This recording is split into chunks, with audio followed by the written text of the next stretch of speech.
Hello everyone, এখন আমি তোমাদের সঙ্গে পশ্চিমবঙ্গ মধ্য শিক্ষা পর্ষদ West Bengal board of secondary এডুকেশনের 2025-26 সালের ক্লাস 10-এর যে টেস্ট পেপার, এই টেস্ট পেপারের তোমার 10 নম্বর যে ভূগোলের পেজটা আছে তোমার 207 নম্বর পাতায় এই প্রশ্নগুলির উত্তর সম্পর্কে এই ভিডিওতে আমি তোমাদের সঙ্গে আলোচনা করব। ভিডিওটি যদি ভালো লেগে থাকে তাহলে একটা লাইক দিও, বন্ধুদের সঙ্গে শেয়ার করো আর চ্যানেলটা সাবস্ক্রাইব করে রাখো। তো চলো শুরু করি। আচ্ছা দেখো, কয়েকটা কথা আমি তোমাদের বলতে চাই। সেটা হচ্ছে যে তোমাদের পর্ষদের যে নির্দেশ আছে সেই নির্দেশ অনুসারে 1, 2, 3 আর 5 এই 4টে রকমের প্রশ্ন তোমাদের আসবে।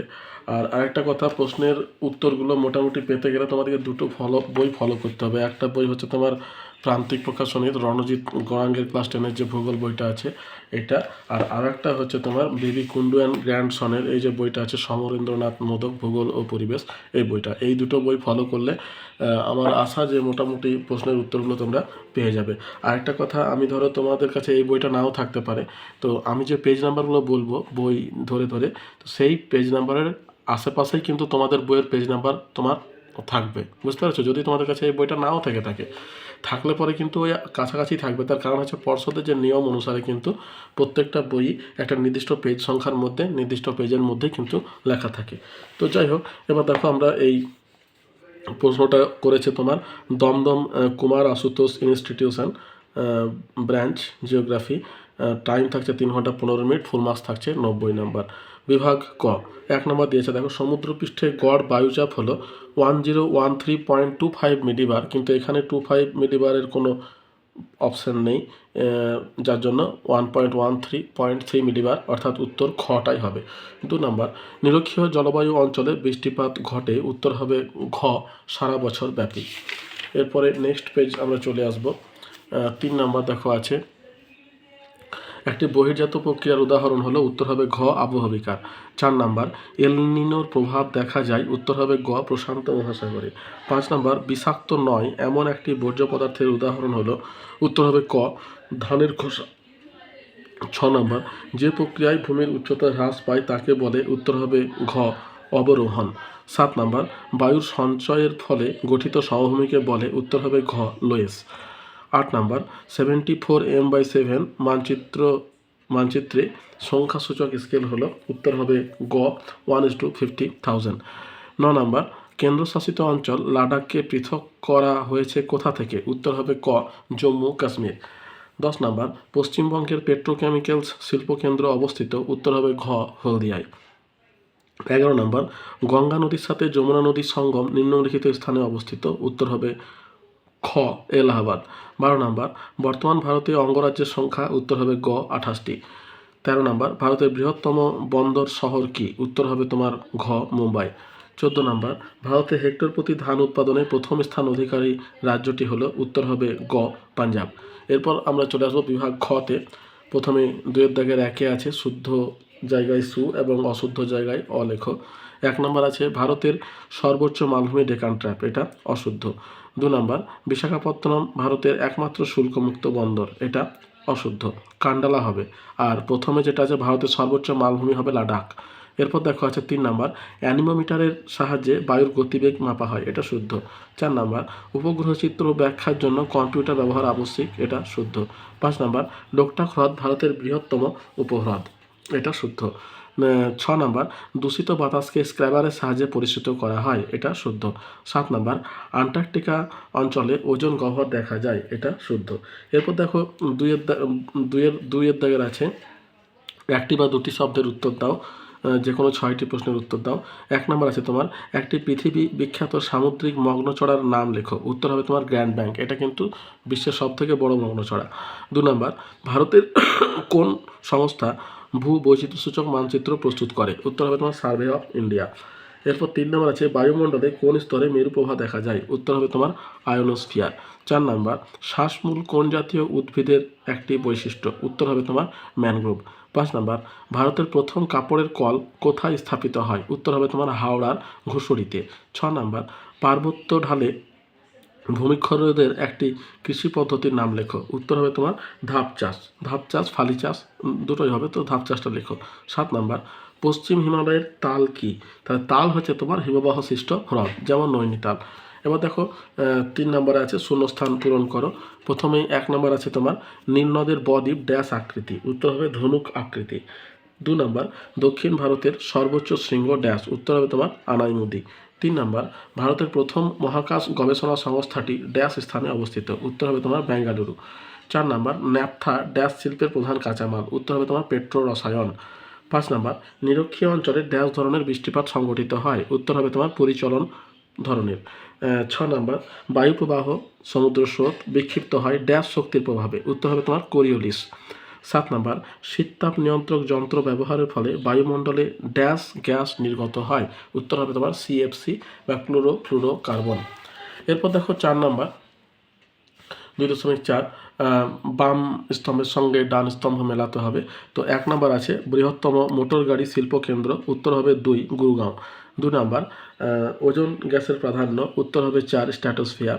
3 নম্বর ঝুম চাষ, এটা হবে উত্তর 1 নম্বর মৃত্তিকা ক্ষয়। 4 নম্বর আছে চিকমাগালুর, এটার উত্তর হবে 3 অর্থাৎ কফি গবেষণা কেন্দ্র।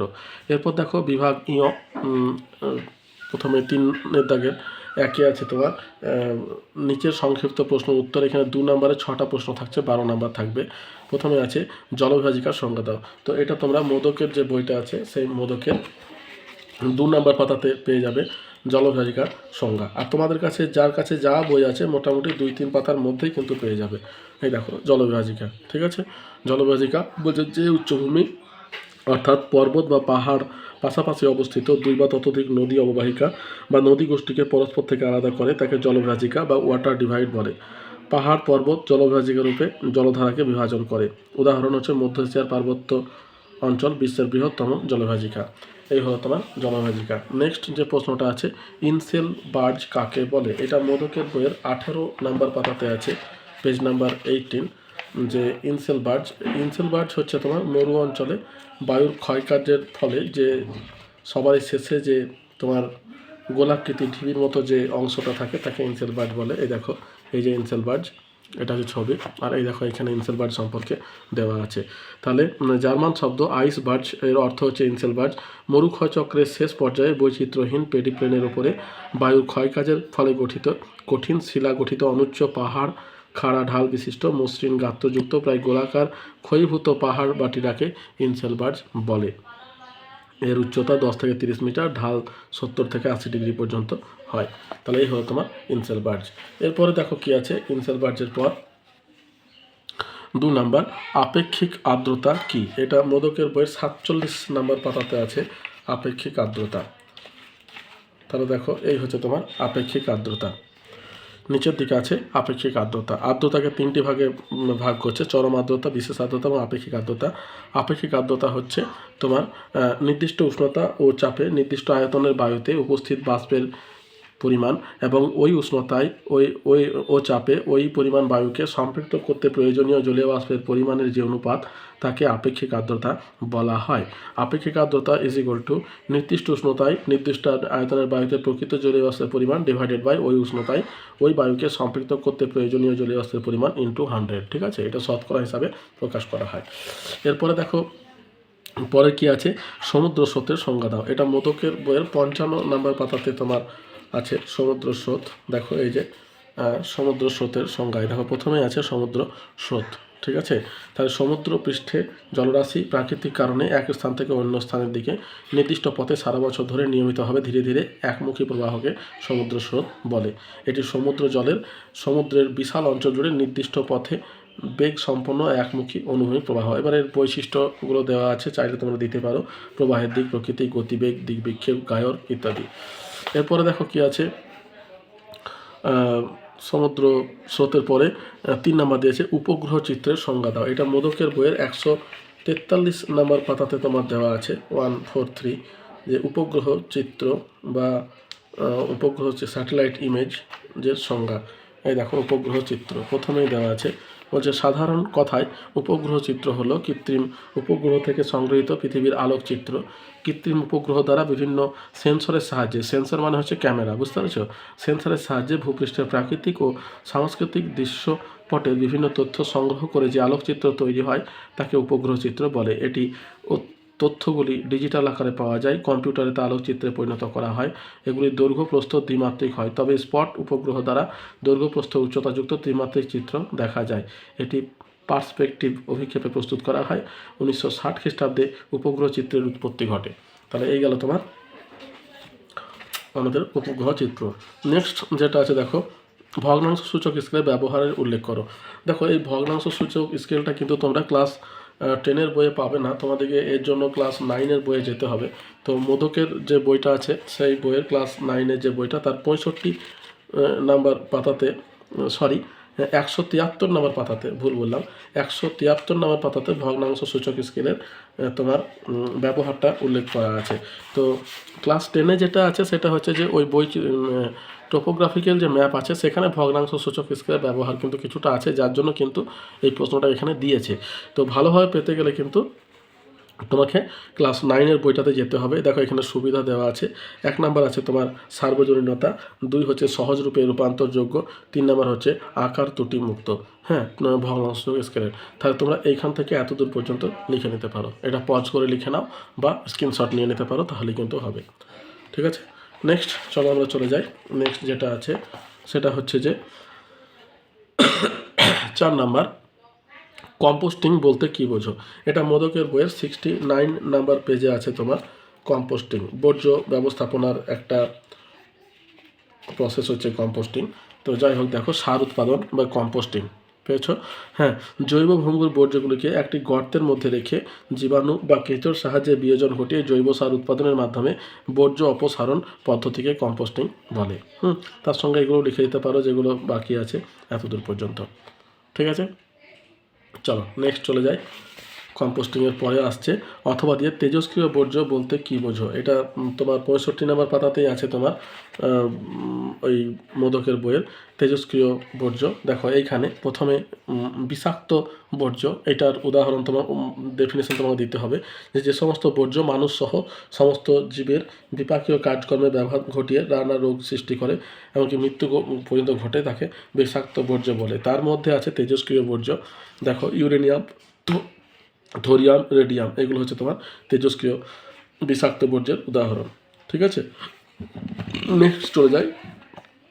5 নাম্বার দেখো আছে ভারতের একটি কৃষিভিত্তিক শিল্প, একটি বনজ ভিত্তিক শিল্পের নাম লেখো। তো এটা মোদকের বইয়ের 122 নাম্বার পাতাতে চলে এসো। ওখানে দেখো বিভিন্ন শিল্পের উদাহরণ আছে। প্রথমে বনভিত্তিক শিল্প দেওয়া আছে। দেখো বনভিত্তিক শিল্প হচ্ছে তোমার কাগজ শিল্প, দেশলাই শিল্প, প্লাইউড, আসবাবপত্র নির্মাণ, মধু, লাক্ষা, বিভিন্ন কুটির শিল্প।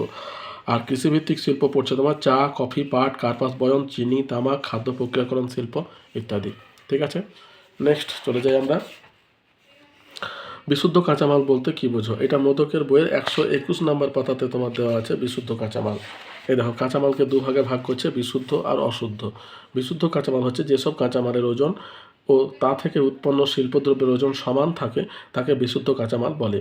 শিল্প প্রক্রিয়াকরণের ফলে কাঁচামালের ওজন হ্রাস পায় না, তাই এটি ভরশূন্য, যথা তুলো, পাট, রেশম, পশম ইত্যাদি। এই কাঁচামাল ভিত্তিক শিল্প কোনো নির্দিষ্ট স্থানের পরিবর্তে কাঁচামাল উৎপাদক অঞ্চল বা বাজারে বা অন্যান্য সুবিধাযুক্ত যে কোনো স্থানে গড়ে ওঠে, কারণ কাঁচামাল উৎসস্থল থেকে শিল্পকেন্দ্রে কাঁচামালের পরিবহন ব্যয় এবং বাজারে শিল্পদ্রব্যের পরিবহন ব্যয় সমান হয়। এই শিল্পকে অস্থানু বা শিকড় আলগা শিল্প বলে, যেমন পাট শিল্প, বস্ত্র শিল্প ইত্যাদি। নেক্সট আমরা চলে যাই বিশুদ্ধ কাঁচামালের পরে তোমার পশ্চিমী ঝঞ্ঝার সংজ্ঞা দাও। ঠিক আছে, তাহলে পশ্চিমী ঝঞ্ঝার সংজ্ঞা এটা মোদকের বইয়ে তোমার 99 পাতাতে পেয়ে যাবে। ভারতের জলবায়ু চ্যাপ্টারটাতে 99 পাতাতে তোমার পশ্চিমী ঝঞ্ঝাটা দেওয়া আছে। এই দেখো এই হচ্ছে তোমার পশ্চিমী ঝঞ্ঝা। এই যে ছকের মধ্যে যেটা দেওয়া আছে দেখতে পাচ্ছ, শীতকালে ভূমধ্যসাগর থেকে আগত মধ্য অক্ষাংশীয় ঘূর্ণাবাত একটানা কয়েকদিন ধরে উত্তর পশ্চিম ভারতে মেঘলা আকাশ এবং হাওয়া ঝড় বৃষ্টি ঘটায়, একে পশ্চিমী ঝঞ্ঝা বলে। এর প্রভাব কি দেখো, পশ্চিমী ঝঞ্ঝা এর প্রভাবে তোমার উত্তর ভারতে ব্যাপক শৈত্যপ্রবাহ সৃষ্টি হয়, জম্মু কাশ্মীরে তুষারপাত হয়, আর রবি শস্য চাষে সুবিধা হয়। এই 3টে প্রভাব কিন্তু আসে, আলাদা করে কিন্তু প্রভাবের প্রশ্নটা কিন্তু আসে। এরপরে দেখো যেটা আছে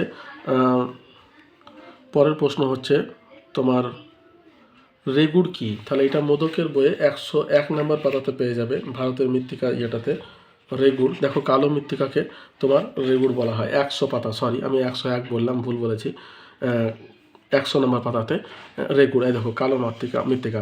প্রথমে তোমরা এইখান থেকে লিখবে উপদ্বীপীয় মালভূমির উত্তর পশ্চিম অংশে বিদার অগ্নুৎপাতে সঞ্চিত কালো বেসল্ট লাভা স্বল্প বৃষ্টি ও উচ্চ উষ্ণতায় আবহবিকারগ্রস্ত ক্ষয়প্রাপ্ত ও সঞ্চিত হয়ে কালো মাটির সৃষ্টি হয়। ঠিক আছে, তামিলনাড়ু, তেলেঙ্গানা নাইস এবং সিস্ট থেকে রেগুড় সৃষ্টি হয়।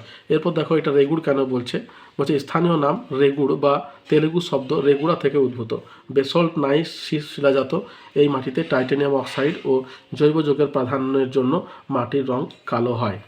পলি এবং কাদার পরিমাণ বেশি, জল ধারণ ক্ষমতা অধিক। এটা দেখলেই কিন্তু তোমাদের হবে। নেক্সট দেখো কি আছে, রেগুড় মৃত্তিকা বা কালো মৃত্তিকার পরে 4 নাম্বার আছে তোমার সংক্ষিপ্ত ব্যাখ্যামূলক উত্তর। এখানে তোমার 3 নম্বরে 4টে প্রশ্ন দিতে হবে। 1 নম্বর আছে উষ্ণ মরু অঞ্চলে বায়ুর কাজের প্রাধান্য দেখা যায় কেন, ব্যাখ্যা করো। এটা মোদকের বইয়ের 16 নম্বর পাতাতে আছে। উষ্ণ মরু অঞ্চলের তোমার দেখা যাওয়ার কারণ 16 নম্বর পাতা। এই দেখো এখানে দেওয়া আছে মরু এবং উপকূল অঞ্চলে বায়ুর কাজের প্রাধান্য লাভের কারণ। তো তোমাদের এখানে যেহেতু মরু অঞ্চল বলেছে, তো মরু অঞ্চলটা লিখতে হবে। 1 নম্বর হচ্ছে বায়ুর গতিবেগে বাধার অভাব, 2 হচ্ছে উন্মুক্ত এবং আলগা ভূমি, 3 হচ্ছে যান্ত্রিক আবহবিকারের প্রাধান্য, আর 4 নম্বর হচ্ছে তীব্র বায়ুপ্রবাহ। ব্যাস, এই 4টে তোমাদেরকে লিখে দিতে হবে। নেক্সট আমরা চলে যাব ঘূর্ণবাত ও প্রতিকূল ঘূর্ণবাতের মধ্যে পার্থক্য লেখো। এটা মোদকের বইয়ের 45 নম্বর পাতাতে আছে। দেখো ঘূর্ণবাত এবং প্রতিকূল ঘূর্ণবাতের 4টে পার্থক্য আছে, 4টে পার্থক্যই লিখে দেবে। যদি কোনো একটা ভুল হয় তাহলে নাম্বার কমবে না, মিনিমাম 3টে কিন্তু লিখতেই হবে। নেক্সট আমরা চলে যাব তোমার ঘূর্ণবাত প্রতিকূল ঘূর্ণবাতের পরে থাকছে তোমার 2 নাম্বার ভারতীয় কৃষির মুখ্য 3টি সমস্যা আলোচনা করো। এটা মোদকের বইয়ের 120 নম্বর পাতাতে আছে ভারতীয় কৃষির সমস্যা।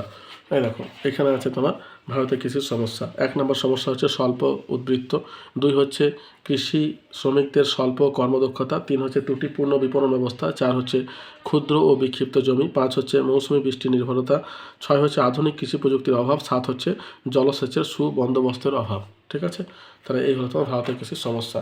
নেক্সট আমরা চলে যাব ভারতের কৃষির পরে মৃত্তিকা সংরক্ষণে যে কোনো 3টি পদ্ধতির উল্লেখ করো। এটা মোদকের বইয়ের 104 নম্বর পাতাতে আছে তোমার মৃত্তিকা সংরক্ষণের উপায় বা পদ্ধতি। 104-এ দেখো মৃত্তিকা সংরক্ষণের পদ্ধতি। 1 নম্বর হচ্ছে বৃক্ষরোপণ, 2 হচ্ছে ধাপ চাষ, 3 নম্বর হচ্ছে সমোন্নতি রেখা চাষ। ঠিক আছে, তারপরের পাতায় 4 নম্বর আছে ফালি চাষ, 5 নম্বর আছে গালি চাষ, তারপরে আছে ঝুম চাষ, 6 নম্বর আছে ঝুম চাষ। তাহলে 6টা পদ্ধতি দেওয়া আছে। এখানে তোমাদের যে কোনো 3টি বলেছে, তাহলে এই মধ্যে থেকে যে কোনো 3টে যেটা ইচ্ছা হবে তোমরা লিখে দিও। 3 নম্বর দেখো আছে ভূ বৈচিত্র্যসূচক মানচিত্র ও উপগ্রহ চিত্রের 3টি পার্থক্য উল্লেখ করো। এটা মোদকের বইয়ে 150 নম্বর পাতা একেবারে শেষের দিকে প্রায় দেওয়া আছে ভূ বৈচিত্র্যসূচক মানচিত্র এবং উপগ্রহ চিত্রের মধ্যে পার্থক্য। দেখো এখানে প্রায় 7টা পার্থক্য দেওয়া রয়েছে। তো এই 7টা পার্থক্যের মধ্যে তোমাদের যে কোনো 3টে লিখো না, কমসে কম 1টা-2টো বেশি লিখো। তার কারণ হচ্ছে ভুল ভ্রান্তিটা কিন্তু মানে যাতে হলেও যাতে তোমরা নাম্বার পুরো পেতে পারো, তার জন্য 1টা-2টো বেশি লিখে দিও। ঠিক আছে, এরপরে চলে যাই চলো ভূবৈচিত্র্য মানচিত্রের পর দূর সংবেদন ব্যবস্থার গুরুত্বগুলি আলোচনা করো। তাহলে 145 নম্বর পাতাতে আছে তোমার দূর সংবেদন ব্যবস্থার গুরুত্ব। তোমার 145 পাতাতে তোমার যে বইটা আছে, গরাঙ্গের যে বইটা আছে সেখানে পাওয়া যাবে। এটা মোদকের বইয়ে কিন্তু নেই, বুঝতে পেরেছো? তাহলে গরাঙ্গের যে বইটা আছে তার 145 নম্বর পাতাতে তোমরা পাবে। দেখো 144 নম্বর পাতা দূর সংবেদন ব্যবস্থার সুবিধা এবং অসুবিধা। ঠিক আছে, এই সুবিধার দিকে যেটা আছে এটা কিন্তু তোমাকে লিখতে হবে। সুবিধার দিকে দেখো প্রায় 5টা সুবিধা আছে, এই 5টা সুবিধায় কিন্তু লিখতে হবে। 1 নম্বর হচ্ছে সংগৃহীত তথ্য বাস্তবের সাথে সঠিক, 2 হচ্ছে তোমার বিস্তীর্ণ অঞ্চলের তথ্য সংগ্রহ করা যায়, তারপরে তোমার 3 নম্বর হচ্ছে দুর্গম অঞ্চলের তথ্য সহজেই সংগ্রহ করা যায় সম্ভব, 3 হচ্ছে বিভিন্ন প্রতিবন্ধকতাকে দূর করে সহজে তথ্য সংগৃহীত হয়, 4 নম্বর হচ্ছে ডিজিটাল আকারে তথ্য সংগৃহীত হয় বলে কম্পিউটারের মাধ্যমে সহজে ও দ্রুত বিশ্লেষণ করা যায়, 5 হচ্ছে প্রতিনিয়ত এই তথ্য পাওয়া যায় বলে তথ্যের পরিবর্তন কী ঘটলো তা ধরে ফেলা যায়। তাহলে এই হচ্ছে এগুলোর সুবিধা। আর অসুবিধার দিকটা তো চাইনি, তাই দেখার দরকারও নেই। এরপরে দেখো যেটা আছে 4 নাম্বার প্রকৃতি অনুসারে বর্জ্যের উদাহরণ সহ শ্রেণীবিভাগ করো। এটা মোদকের বইয়ে তোমার আছে 64 পাতায়, ঠিক আছে। বর্জ্যের শ্রেণীবিভাগ মোদকের যে বইটা আছে তার 64 নম্বর পাতাতে বর্জ্যের শ্রেণীবিভাগ তোমার দেওয়া আছে বিভিন্ন ভাগে। এই দেখো, প্রথমে আছে তোমার প্রকৃতি অনুসারে 3টে ভাগে ভাগ করা যায়। একটা হচ্ছে কঠিন বর্জ্য, 2 হচ্ছে তরল বর্জ্য, 3 নম্বর হচ্ছে তোমার গ্যাসীয় বর্জ্য। এরপর ক্ষয়ক্ষতির পরিমাণ অনুসারে দেখো দুটো ভাগে ভাগ করছে, বিষাক্ত বর্জ্য এবং বিষহীন বর্জ্য। বিষহীন বর্জ্যকে দুভাগে ভাগ করছে, একটা জৈব ভঙ্গুর বর্জ্য, একটা জৈব অভঙ্গুর বর্জ্য, ঠিক আছে। তাহলে এইগুলো তোমাকে উদাহরণসহ লিখতে হবে। এরপরে দেখো যেটা আছে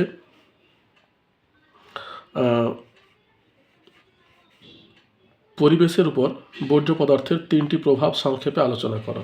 এটা তোমার মোদকের বইয়ের 67 নম্বর পাতাতে দেওয়া আছে। এই দেখো, পরিবেশের উপরে বর্জ্য প্রভাব, একটা হচ্ছে জল দূষণ, 2 হচ্ছে মাটি দূষণ, 3 হচ্ছে বায়ু দূষণ, 4 হচ্ছে প্লাস্টিক দূষণ, 5 হচ্ছে দৃশ্য দূষণ। তার পরের পাতাতে 68 নম্বর পাতাতে আছে স্বাস্থ্যের অবনতি। তাহলে এই এতদূর পর্যন্ত করবে। এর মধ্যে তোমাদের যেটা চেয়েছে যে কোনো 3টি প্রভাব, এর মধ্যে থেকে যেটা সুবিধা হবে তোমরা লিখে দেবে, ঠিক আছে। এরপরে আমরা চলে আসছি বিভাগ ঘ। বিভাগ ঘ এর 5 নাম্বার একে আছে তোমার, এগুলো 5 নাম্বারের প্রশ্ন উত্তর। এবার 1 নম্বর আছে নদীর ক্ষয়কার্যের ফলে গঠিত 3টি ভূমিরূপ চিত্রসহ বর্ণনা দাও। তাহলে দেখো, আমি তোমাদের বলি যখনই কোনো ভূমিরূপের বর্ণনা দেবে তখন এক কথায় প্রথমে সংজ্ঞা লিখবে, তারপরে 2-4টে বৈশিষ্ট্য লিখবে, তারপরে উদাহরণ দেবে এবং সবশেষে ছবিটা দেবে। যদি উদাহরণ না পাওয়া যায় অসুবিধা নেই, দেবে না, ছবিটা অবশ্যই দেবে। তাহলে দেখো, মোদকের বইয়ের 4 নম্বর পাতাতে তোমার দেওয়া আছে নদীর ক্ষয়কার্যের ফলে গঠিত যে ভূমিরূপগুলো সেগুলো তোমার দেওয়া আছে। এই দেখো, 1 নম্বর দিয়েছে আই আকৃতির ভি আকৃতির উপত্যকা, তারপরে 2 নম্বর দিয়ে আছে গিরিখা, 3 নম্বর আছে ক্যানিয়ন, 4 হচ্ছে শৃঙ্খলিত শৈলশিরা, 5 হচ্ছে খরস্রোত, 6 হচ্ছে জলপ্রপাত, 7 হচ্ছে প্রপাতকূপ, 8 নম্বর হচ্ছে মন্থকূপ। তাহলে এইগুলোর মধ্যে যে কোনো 3টে তোমরা দিয়ে দেবে, তাহলেই কিন্তু হবে। এরপর দেখো আছে 2 নম্বর শৈলোৎক্ষেপ বৃষ্টিপাত কীভাবে সংঘটিত হয় তা চিত্রসহ আলোচনা করো বা ব্যাখ্যা করো। এটা মোদকের বইয়ের 50 নম্বর পাতাতে আছে শৈলোৎক্ষেপ বৃষ্টিপাত যে 3 রকমের হয় তার মধ্যে সবথেকে ইম্পর্টেন্ট গুরুত্বপূর্ণ হচ্ছে শৈলোৎক্ষেপ বৃষ্টি, ঠিক আছে। আর ছবিটা অবশ্যই দেবে শৈলোৎক্ষেপ বৃষ্টিপাতে। এই দেখো, এই যে ছবিটা আছে, এই ছবিটাতে পাহাড়ের দুটো ঢাল হয়, প্রতিপাত এবং অনুপাত। প্রতিপাত মিন্স প্রতি, অর্থাৎ আমি তোমার প্রতি দুর্বল, অর্থাৎ দুর্বল বলেই আমি তোমাকে দেব, অর্থাৎ প্রতিপাত ঢালের দিকেই কিন্তু তোমার বৃষ্টিপাতটা হয়, ঠিক আছে। অনুপাত ঢালে কিন্তু বৃষ্টিপাত হয় না, বৃষ্টির ছায়া অঞ্চলের সৃষ্টি হয়। আমাদের মেঘালয়ের যে ক্যাপিটাল অর্থাৎ শিলংটা কিন্তু বৃষ্টির ছায়া অঞ্চলে অবস্থিত, যেটা অনুপাত ঢালে অবস্থিত। আর প্রতিপাত ঢালে ওই খাসি পাহাড়ের অনুপাত ঢালে আছে তোমার শিলং, আর প্রতিপাত ঢালে আছে চেরাপুঞ্জি মৌসিনরাম, যেখানে সব থেকে বেশি বৃষ্টিপাত হয় বিশ্বের, ঠিক আছে। চলো তাহলে নেক্সট পেজে আমরা চলে যাই। নেক্সট প্রশ্ন কি আছে, পৃথিবীর বিভিন্ন স্থানে 3 নম্বরে আছে দেখো, পৃথিবীর বিভিন্ন স্থানে সমুদ্র স্রোতের প্রধান 5টি প্রভাব আলোচনা করো। এটা মোদকের বইয়ের 57 নম্বর পাতাতে আছে। দেখো, সমুদ্র স্রোতের প্রভাব। দেখো, সমুদ্র স্রোতের প্রভাব 1 নম্বর দিয়েছে মগ্নচড়া ও মৎস্য ক্ষেত্রের সৃষ্টি।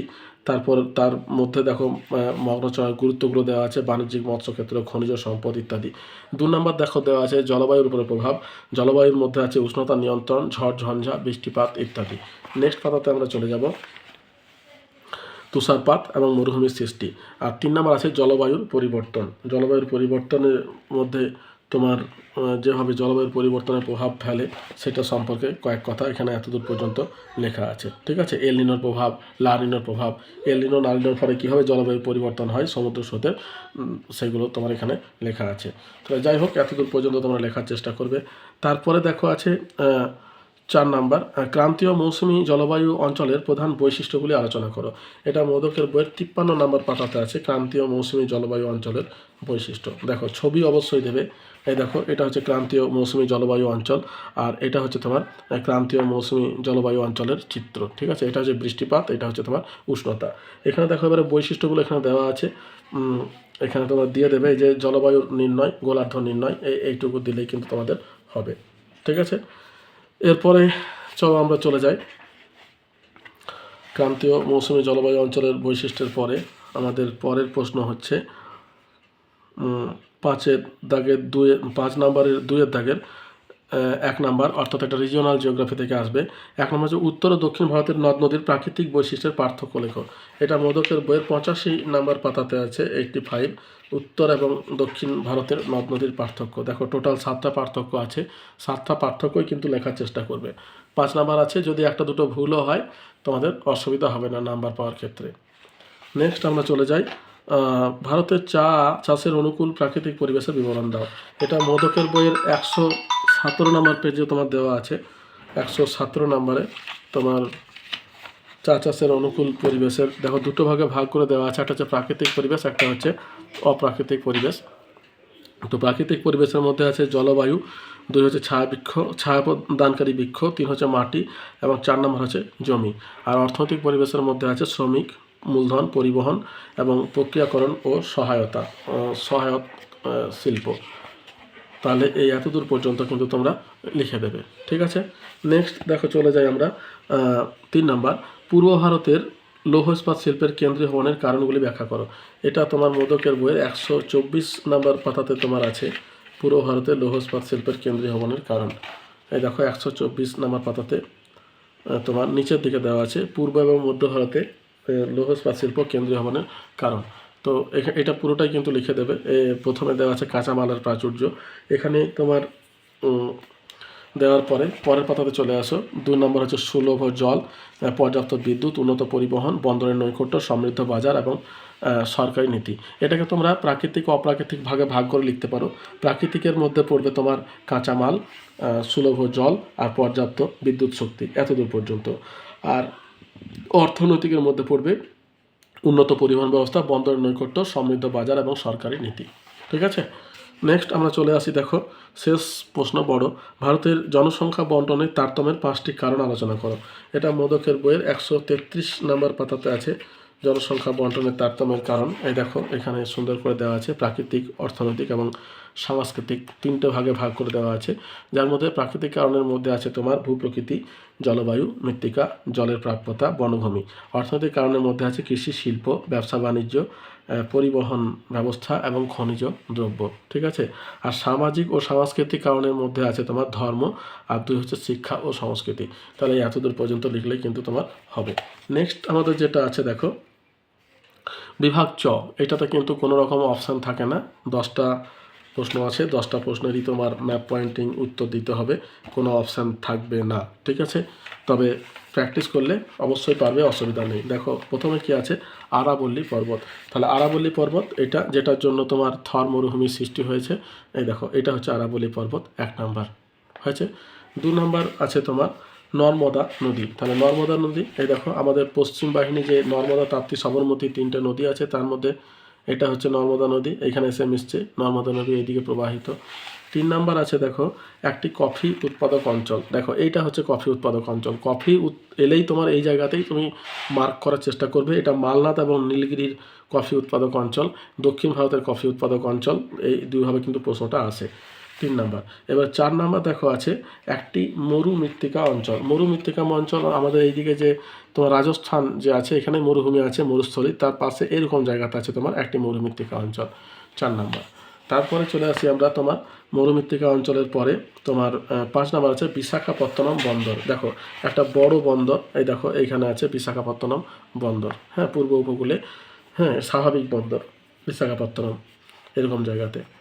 নেক্সট 6 নাম্বার দেখো আছে লোকটাক হ্রদ, ভারতের একটা বৃহত্তম হ্রদের মধ্যে পড়ে। তো এই দেখো এইখানে আছে তোমার লোকটাক হ্রদ, অরুণাচল প্রদেশের এরকম জায়গাতে আছে লোকটাক হ্রদ।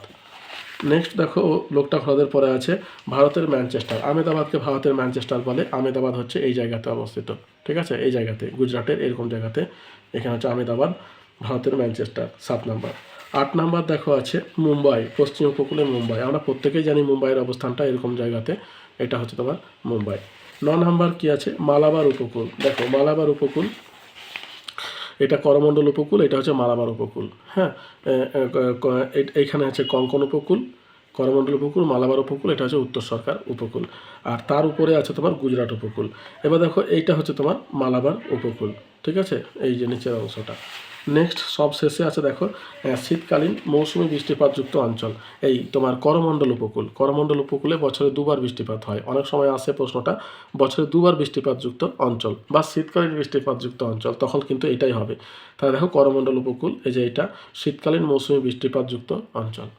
ঠিক আছে, তাহলে 10টার মধ্যে 10টাই আমি তোমাদের দেখিয়ে দিলাম। দেখো, আশা করছি আমি তোমাদের প্রশ্নের উত্তর দিতে পারলাম। ভিডিওটি যদি তোমাদের ভালো লেগে থাকে তাহলে একটা লাইক দিও, বন্ধুদের সঙ্গে শেয়ার করো, চ্যানেলটা সাবস্ক্রাইব করে রাখো। আর যদি কোনো প্রশ্ন থাকে আমাকে কমেন্ট বক্সে লিখে পাঠাও। দেখা হচ্ছে পরের ভিডিওতে। ধন্যবাদ।